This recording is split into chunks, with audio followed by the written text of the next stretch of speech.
पापा क्या हुआ बेटा, बोलो। पापा मुझे बहुत जोर से भूख लगी है।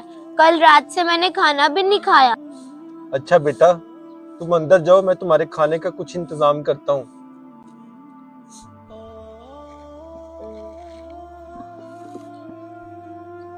या अल्लाह, मेरे पास इतने पैसे भी नहीं है कि मैं अपनी बेटी को खाना खिला सकूं। अब तू ही मेरी मदद कर मेरे मालिक।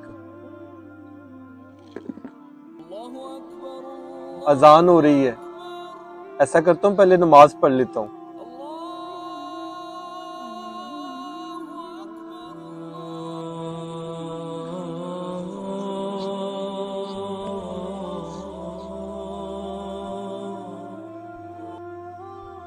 या अल्लाह, नमाज पढ़ने से तो सबकी परेशानियां दूर करता है, मेरी भी परेशानी दूर फरमा मेरे मालिक। लगता है बाबा मेरे लिए खाना लेकर आए हैं। बाबा आज ही आप भी खाना खा लें।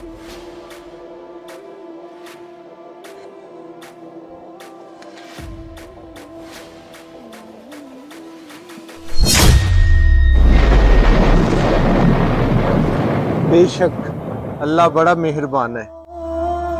अगर आपको हमारी वीडियो अच्छी लगी हो तो शेयर लाजमी कीजिएगा।